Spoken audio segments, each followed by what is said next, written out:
Colonel साहब राम राम। सभी भाइयों को राम राम। इसलिए बहुत सारे हमारे साथी सदस्य के हैं जब से डिसेबिलिटी पेंशन में ये गैप है, कैंसर पेशेंट भी थे, बंद कर दिया, हमें कुर्सियां नहीं दी गई। अमेरिका चाहता है कि हमारी भूख मर जाए, हम बेरोजगार हो जाएं। ये लड़ाई तो यही है। फौजी हैं, आप फौजी हो, आपने देश की रक्षा की है, आप ही जनता के हक के लिए लड़ रहे हो या अपने लिए? जनता के हक के लिए। आरएसएस गवर्नमेंट है, ये नरेंद्र मोदी का गवर्नमेंट नहीं है। 22 साल की उम्र होगी और मैं भर्ती होना चाहता हूँ। मैं देश के लिए अपनी जान को बलिदान देने के साथ चाहता हूँ। मैंने कोई पैसे का लालच नहीं। अरे कितने लोग वहाँ रोजगार करें, दोनों जगह से कुछ मारे जाएंगे कुछ आ जाएंगे, ये क्या भाई? यही तो समझने की बात है। हमारे नेता समझ क्यों नहीं रहे? लड़ाई के दौरान में किसी का पैर कट गया, हाथ कट गया, 104 साल से उनका इनकम टैक्स में नहीं डाल रहे थे। इस सरकार ने 10 दिन पहले अध्यादेश लागू करके उनका सबका ये उसमें इनकम टैक्स में डाल दिया है। डिफेंस को डिस्टर्ब धमकी देके डिफेंस वालों को मुंह बंद कर देना। ये जितना भी ये पूरा जनरल है बिपिन रावत जो मर गया, वो एयरक्राफ्ट में जाके मर गया, उसका कौन मारा क्या मारा करके आज तक इंक्वायरी नहीं किया। हम जो कर रहे हैं आप जनता तक बता रहे हो और जनता तैयार हो रही है। ये नहीं मानेंगे, क्रांति आएगी, लठ उठाएंगे और देश बचेगा। ना अमेरिका को जाने देंगे, ना किसी और को जाने देंगे और दोस्त दोस्त रहेगा। ईरान भी जनता यहाँ के साथ है, ईरान भी हमारा रहेगा, जापान भी हमारा रहेगा, रशिया भी हमारा रहेगा। क्योंकि जब जनता जागेगी, दलालों के जिस दिन जोर तोड़ जिस दिन पकड़े जाएंगे सब एक हो जाएंगे। अवश्य अच्छे दिन आएंगे। आज के दिन ये जनता भी कह रही है, हमने कई आंदोलन किए, वो भी कह रहा, आज भी कहा और बख्शी ने भी कहा है कि मोदी की अकेले की गलती थोड़ी है। मोदी तो कर रहा, बाकी सांसद क्या कर रहे हैं? 555 शासन तो है भाई, उसको बदल लो, देश को तो बचा लो। नहीं बदल सकते, सर्वदलीय सरकार बनाओ, देश को तो बचाओ। लेकिन वो भी सब के सब कहीं न कहीं तो रहे हैं, डर रहे हैं। इसलिए हम आज यहाँ सांसद आए भी थे। मैं समझो, हम सैनिक समझो, हम देश के जनप्रतिनिधियों को कह रहे हैं कि देश को बिकने से बचाओ, झुकने से बचाओ, बदनाम होने से बचाओ, वरना हम लोग कल आपको नहीं बख्शेंगे, आपका घेराव करेंगे, आपको दोबारा नहीं लाएंगे। और हम सैनिकों ने, मैं बता देना चाहता हूँ, कोई छुपी बात नहीं, फौजी छुप के नहीं करता। हमने भी तय कर लिया है, अगर वो भी नहीं मानेंगे तो फिर हमें खड़ा होना होगा। हम सैनिक वो एक, हम भी थे, हर व्यक्ति एक, मोदी एक, मैं भी एक हूँ। देश को नहीं बिकने दिया जाएगा, नहीं झुकने दिया जाएगा। अगर हमें वो कानून तोड़ रहे हैं तो हम भी कानून तोड़ेंगे, उनको पकड़ेंगे, उनको बंद करेंगे। कितनों को हमको कब तक बंद करेंगे? क्यों हमारे देश के लीडर डर रहे हैं? कितनों को बंद करेंगे? हमारे देश के जितने भी लीडर हैं वो भी कमज़ोर हो चुके हैं। कुछ हैं, मैं कुछ के नाम लूँगा, कुछ लीडर हैं जो करना चाहते हैं लेकिन बाकी नहीं करना देना चाहते। बाकी भी चाहते हैं कि ऐसा लीडर ना आ जाए, ऐसा प्रधानमंत्री ना बन जाए कि हमारी भी चोरी रोक दे। मन से बहुत से लोगों ने कह दिए बात, और मैं आपके माध्यम से फिर कह रहा हूँ, हमने आवाज़ उठाई है। हम सिर्फ सैनिक अपने लिए नहीं, अपना तो बहाना है, देश के लिए लड़ने आए हैं और देश के लिए लड़ेंगे। जान देनी पड़ी तो देंगे। आज मीडिया का ज़माना हो गया है हर चीज़ में। मैं आपके द्वारा हिंदुस्तान की जनता को बताना चाहता हूँ, देश की जनता तैयार खड़ी है, सैनिक तैयार खड़ी है, हम सब तैयार खड़ी हैं। हम लोग हिंदुस्तानी हैं, इसलिए अब इनकी बातों को मान रहे हैं क्योंकि इनके हाथ में सत्ता है। अब हमको भी चेतना होगा। अब भी अगर नहीं चेते तो हमें खड़ा होना होगा और इनको भगाना होगा, जूत मारने होंगे, इनसे सत्ता छीननी होगी। ये मैसेज जनता को। डिफेंस में कब ज्वाइन किया था आपने? मैं 60 में ज्वाइन किया था डिफेंस में। तो नाम क्या है आपका? आपका पूरा नाम क्या है? कैप्टन मामला। कैप्टन जी, तो कैप्टन साहब 1960 में आप ज्वाइन किया था है? तो लड़ाई लड़ी होंगे आपने? हाँ, सारी लड़ाई लड़ी। मैं अपने आप को दुर्भाग्यशाली व्यक्ति समझता हूँ कि मेरे भर्ती होने से पहले सुना था पानीपत की लड़ाई, बाकी लड़ाई तो मैं सुना नहीं। और रिटायर आने के बाद भी कोई लड़ाई नहीं हुई है। मैं जिस तरह भर्ती हुआ, शुरुआत में गोवा की लड़ाई, उसके बाद चाइना की 62 की लड़ाई, किला टॉपे अब थे। उस लड़ाई में हमें कुछ खोने को मिला लेकिन सीखने को मिला, क्योंकि हमारी फौज उस टाइम पे फौज टाइप नहीं थी, बिल्कुल सिविल टाइप में थी। उसके बाद पहचान कार्ड बनाना और कुछ बना, फौज में काफ़ी तरक्की हुआ।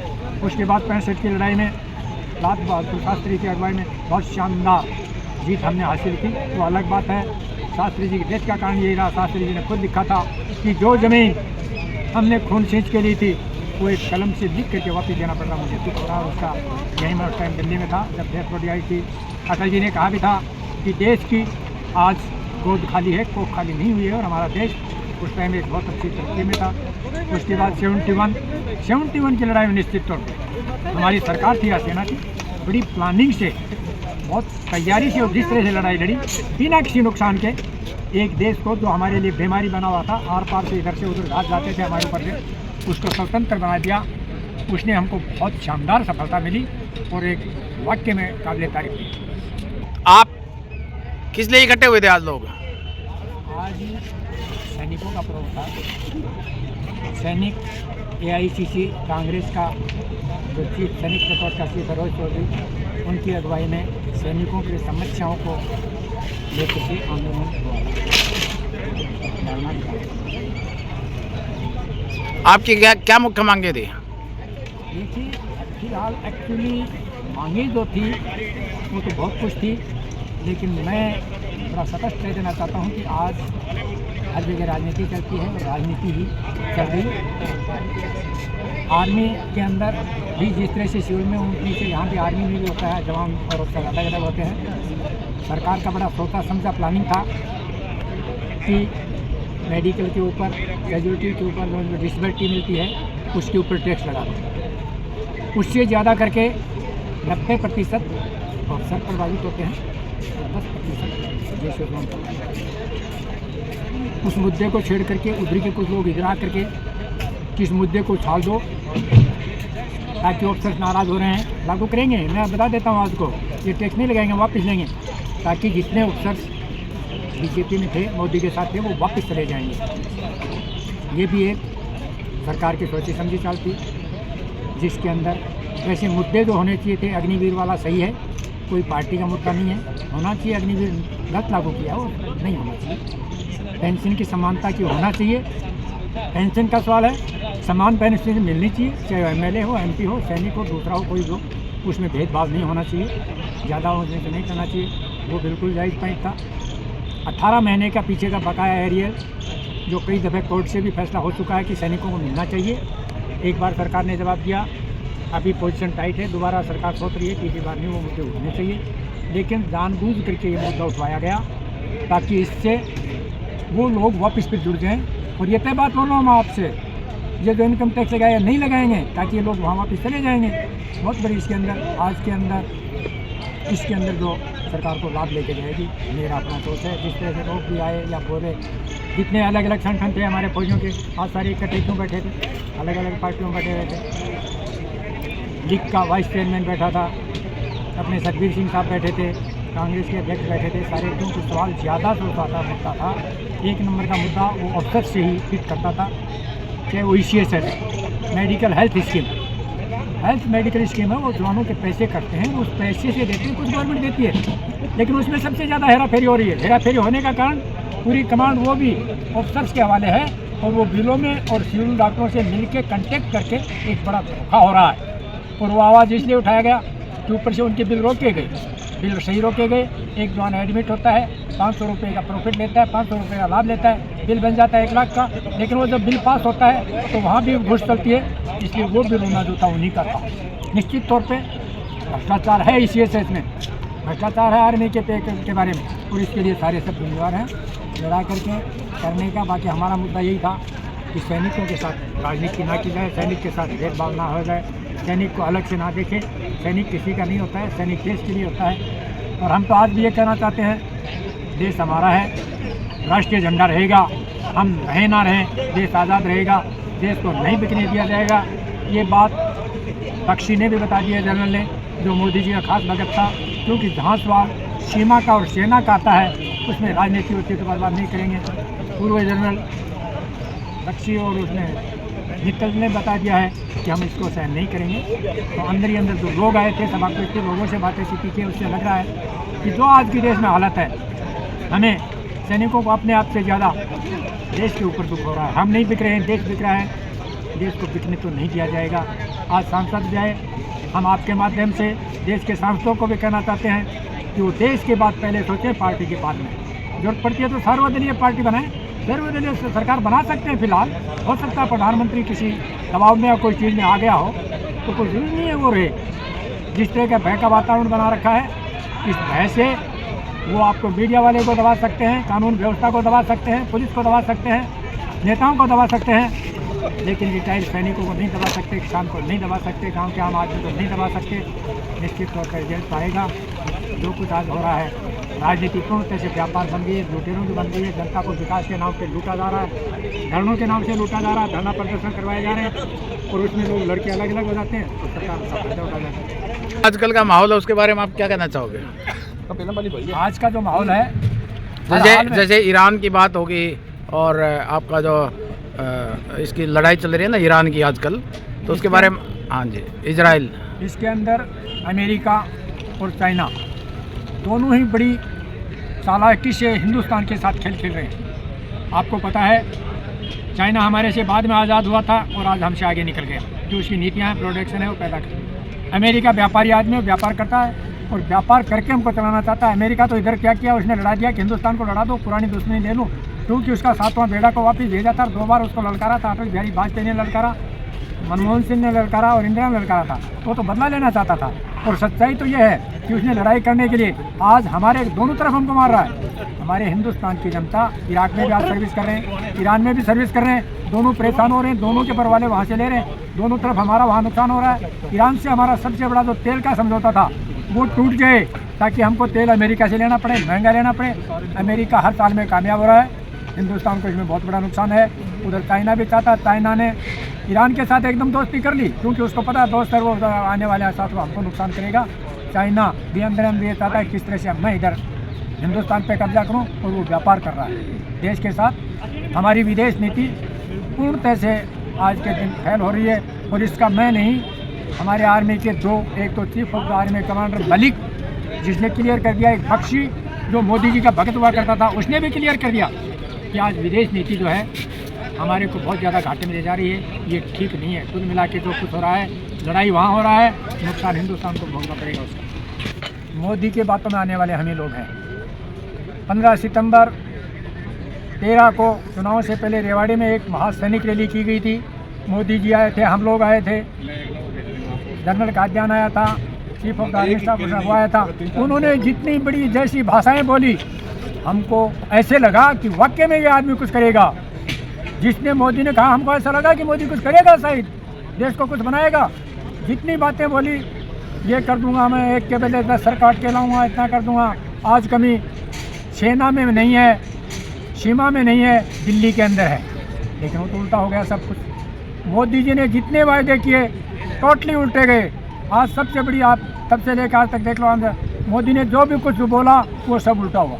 जितना भी बोला पैसे दूंगा, जनता को लूटा, काला धन लाऊंगा, काला धन ले आया लेकिन खुद खा गया। उनको करूँगा, कुछ नहीं किया। जबकि हमें याद है मनमोहन सिंह के राज में 40 लोगों की लिस्ट निकली थी कि ये ब्लैकमेलर हैं, उन पर कुछ कहा। इन्होंने आकर के कि हम लाएंगे, उन 40 को इन्होंने कैप्चर कर लिया। वो 40 के 40 या तो इनके यहाँ मंत्री हैं या इधर उधर कुछ न कुछ पैसे दिए। वो काला धन उनके पास तो आ गया, लेकिन वो सरकार ने ले लिया, जनता के पास तो नहीं आया। जनता का कुछ नहीं हुआ, जनता के साथ सिर्फ धोखा हुआ। मोदी ने एक ही बात रखा, खाओ पियो सूट पहनो ऐश करो, दुनिया जाए भाड़ में। उन्होंने 2 काम सबसे बड़े किए, या तो बेचने का या खरीदने का। देश की संपत्ति थी उसको बेच दिया, और जिन लोगों को काम लेना था, चाहे पुलिस हो, आर्मी हो, कोर्ट हो, चुनाव आयोग हो, मीडिया हो, जिनको काम में लेना था उनको सबको खरीद लिया और देश को बेच दिया। कर्नल साहब राम राम, सभी भाइयों को राम राम। क्या राम राम बोल सकता हूँ मैं? अगर राम राम भी बोल सकते हैं, तो दुआ सलाम भी कर सकते हैं, आदाब भी कर सकते हैं, आप सत श्री अकाल भी कर सकते हैं। आप हर तरह की ये सर्वधर्म संभाव का स्थल है। भारतीय सेना के अंदर एक ही रिलीजियस टीचर, वो गुरुद्वारा भी संभालता है, भी संभालता है, वो भी संभालता है, मंदिर भी संभालता है। ये हमारे देश का सेकुलरिज्म फौज का। मैं परवाह नहीं करता किसी चीज़ की। मैं ये कहता हूँ देश के लिए अपनी जान दे दो। देश है अटम है, हराम है, देश है, हर एक देश ऐसा कोई कुर्सी के जगह माइक बंद कर दिया, हमें कुर्सियां नहीं दी गई। कुर्सियों का हमारे पूरा का पूरा 1000 कुर्सियों का ऑर्डर दे रखा था, 200 भी नहीं। हमारे साथ इन्होंने जो ज्ञाति की है वो सैनिक समाज याद रखेगा, गलत किया हमारे साथ। और मैं इसके बाद मैं सबसे गुजारिश करूँगा, हम रेजोल्यूशन लेंगे। रेजोल्यूशन हमारे डिसेबिलिटी के बारे में है, MSP के बारे में है, OROP के बारे में है, हमारे जो अग्निवीर योजना के बारे में, इन सब चीज़ों के बारे में हमारा एक रेजोल्यूशन होगा। मैं जनरल सतबीर साहब से बोलूँगा, मेजर सिंह जो हमारा वर्धमान पे आया था, जनरल सतबीर सिंह हमारे सेना मेडल, हमारे इंडियन एक्सर्विसमैन मूवमेंट से राष्ट्रीय अध्यक्ष, उनसे रिक्वेस्ट करूँगा सर प्लीज आप आओ। इन्होंने जो हमारे दिल्ली पुलिस ने हमारे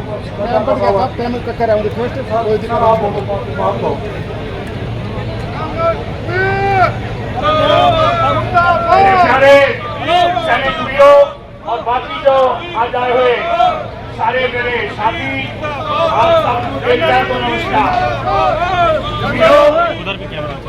हमारी जो डिमांड है आप सामने कई सालों से आप बोल रहे हो, लेकिन सरकार सुनती है लेकिन उसको लागू नहीं कर रही।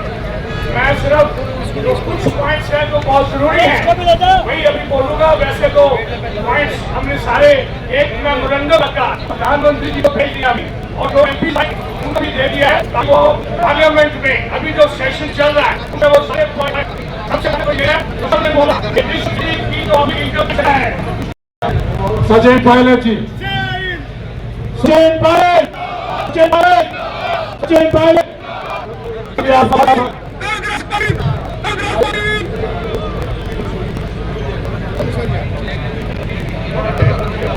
आज का जो प्रोग्राम है उसके बारे में आप क्या कहना चाहोगे? आज का प्रोग्राम जो एक्सर्विसमेंट डिपार्टमेंट AICC के कर्नल रोहित चौधरी का इसमें अंदर में जो चला है वो देश में डिफेंस को ये जो गवर्नमेंट तोड़ने का जो प्लान है ना उसमें से ये एक प्लान है। मतलब वीक डिफेंस को इन लोग हाथ में लेना, धमकी देके इन लोग को जो बोलता है डिफेंस वाला वो सुनना, तो यही इनका काम है, वही वजह है, वही ये गवर्नमेंट कर रहा है। ये एक चीज़ आप लोग बताना चाहता हूँ। आप अपना परिचय देंगे?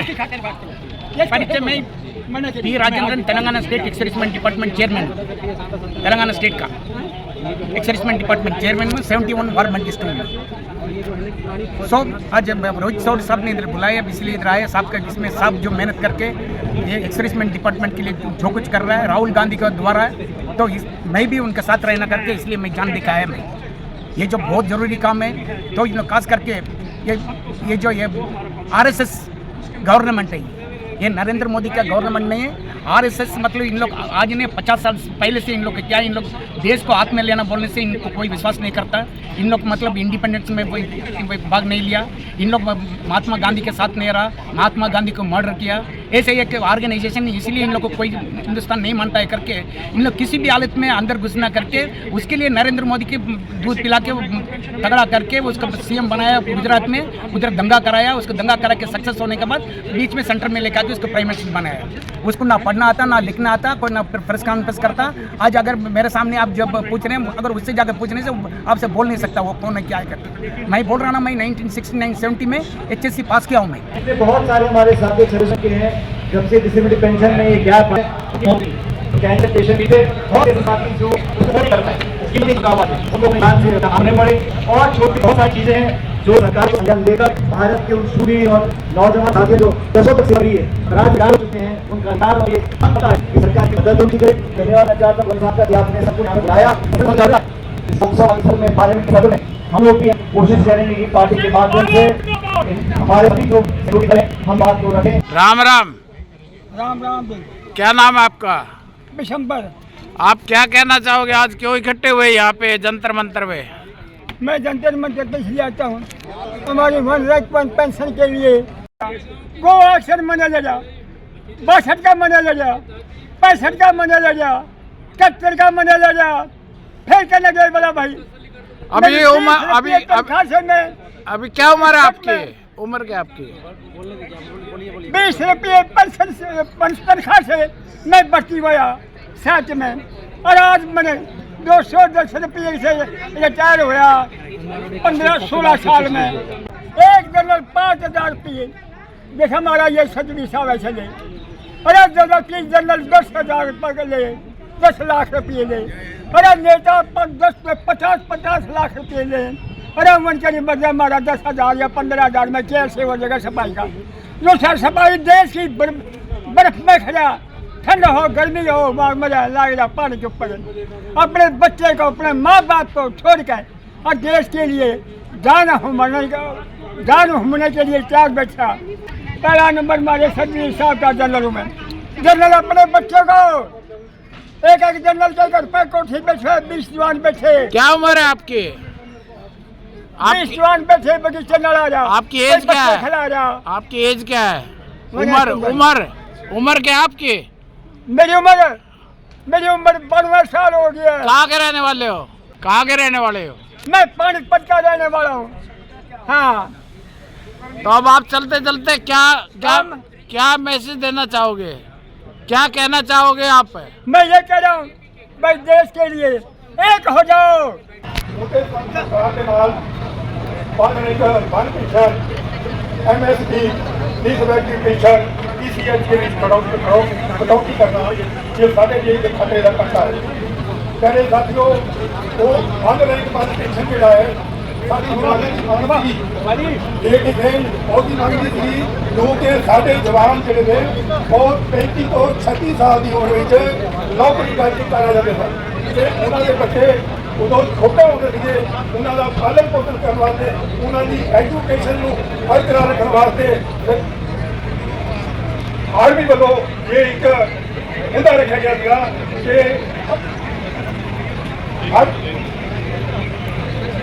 ਜੈ ਭਾਈ ਵਾਹਿਗੁਰੂ ਜੀ ਦਾ ਖਾਲਸਾ ਵਾਹਿਗੁਰੂ ਜੀ ਦੀ ਫਤਿਹ। ਫਿਰ ਕਦੇ ਮਿਲਾਂਗੇ ਟਾਈਮ ਲੱਗਾ ਕਿਉਂਕਿ ਇਹ ਸਾਰੇ ਜਿਹੜੇ ਹੈ ਬਹੁਤ ਸਾਰੇ ਹੈ ਤੇ ਇਸ ਤਰ੍ਹਾਂ ਤੋਂ ਬਿਆਨ ਸਿੰਘ ਜੀ ਦੀ ਜਿਹੜੀ ਗੱਲ ਹੈਗੀ ਸਾਡਾ ਕੰਮ ਹੈਗਾ ਸਮਾਨ MSP ਮੰਗਦੇ ਪਏ ਨੇ ਅਸੀਂ ਕਾਂਗਰਸ ਦੇ ਮੈਨੀਫੈਸਟੋ ਵਿੱਚ ਲਾ ਦਿੱਤਾ ਗਿਆ ਹੈਗਾ ਤੇ ਇਸੇ ਸਾਰੇ ਨੇ ਸਾਰੀ ਗੱਲ ਕਰਤੀ ਸੀ ਸਾਡੀ MSP ਜਿਹੜੀ ਹੈ ਕਿਉਂਕਿ ਅਸੀਂ ਬਰਾਬਰ ਕਰਾਂਗੇ ਇਹ ਟੁੱਟੀ ਕਿੱਥੋਂ ਹੈ ਪਹਿਲਾਂ ਪਤਾ ਹੋਣਾ ਚਾਹੀਦਾ ਪੰਜਵੇਂ ਕਮਿਸ਼ਨ ਦੇ ਵਿੱਚ ਸਾਨੂੰ ਜਿਹੜਾ ਸਰਕਾਰ ਨੇ ਚਲਾਇਆ उसके बाद जो है सारी जी 5200 रुपये MSP दी है और कभी पता लगा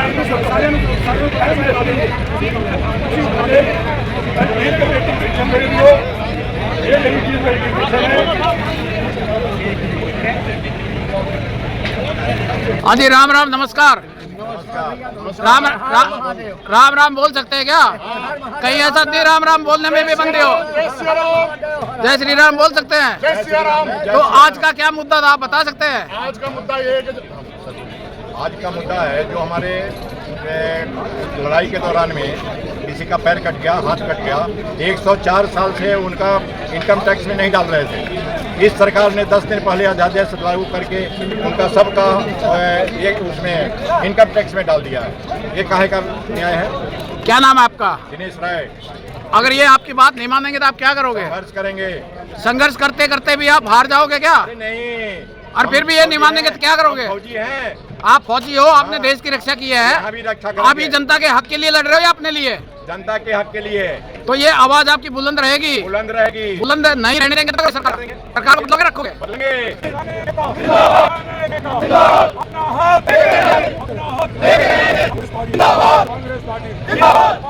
जिंदाबाद।